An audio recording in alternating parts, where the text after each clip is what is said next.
How's it going, YouTube? Well, today is going to be shocking.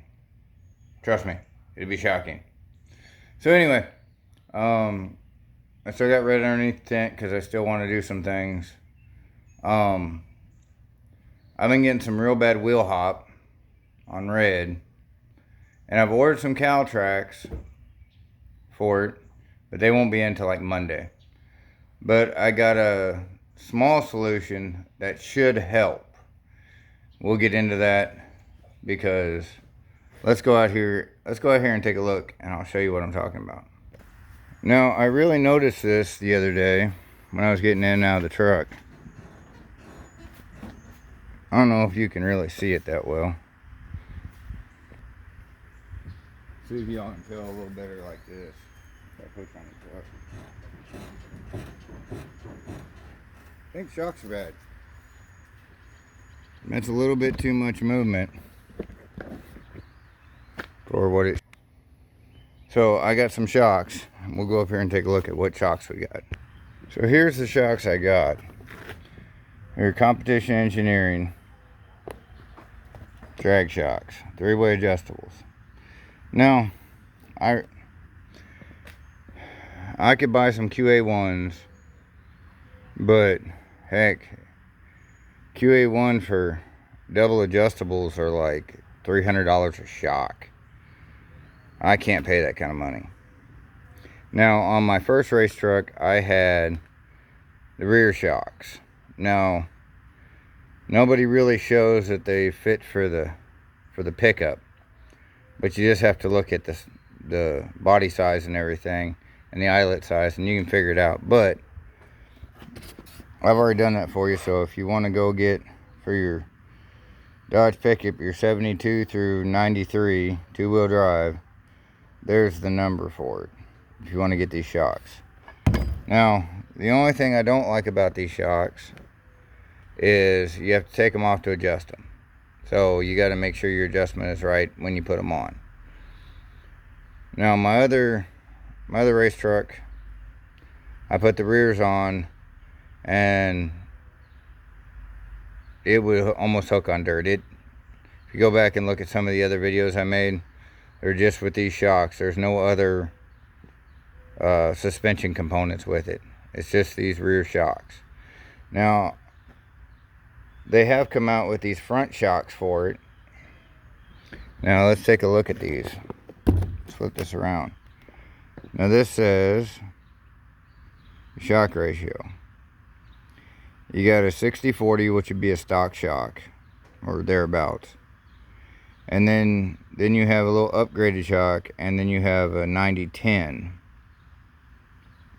Now, 90-10s, I ran on my Aspen, and I kind of didn't like that for driving around because the front end was too loose for just driving around. Now, racing, it was awesome. Now, this rear one, which would be this other one, it's got a 50-50, 40-60, and a 30-70. Now, you can look up other videos and they'll explain what the differences are. But what I'm going to do is I'm going to set the rears at the 30-70, and I'm going to set the fronts at the 80-20. And we'll open the boxes and we'll take a look at what we have here. Here's the rear shock. It's got the dual outlet, or eyelet I should say, right? And 3-way drag shocks, and you gotta, I'm gonna have to like pump the air out of them, which there's a video on that if you want to see how that works. And then you have to have them fully collapsed like this, and then you go by clicks.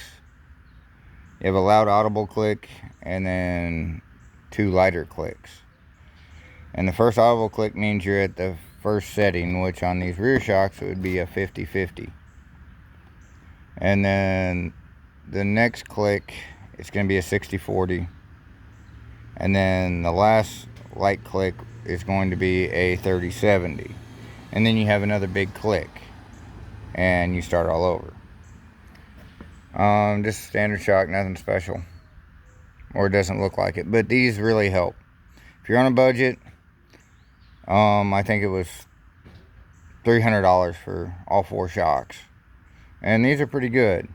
Now, like I said, I haven't used these front shocks, which here's the number for the front shocks for the Dodge truck.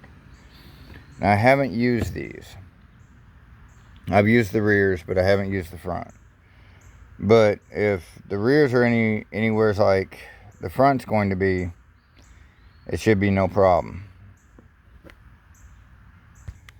So we're going to get into this. We're going to jack it up. We're going to do the rear first. And then we'll do a comparison. Y'all seen how much it was bouncing before. It looked like it had hydraulics on it. So we'll put these on. We'll come back. And we'll get this, try and get the same angle. And you can see how much it wiggles around. So we'll be back. And really, I'm not going to show you all how to change shocks. Because on these trucks, it's really easy. It is really basic. There's no tricks to it. It's just some bolts. Take it off. Put the new one on. You're ready to rock and roll. It's really not that hard. The front's got 2 on the bottom and then 1 up top, and sometimes you need a pair of channel locks to hold the top so the whole shock doesn't spin. But other than that, it's pretty cut and dry. So we'll be back when I get the rear shocks on this, and we'll see how much it bounces at that point.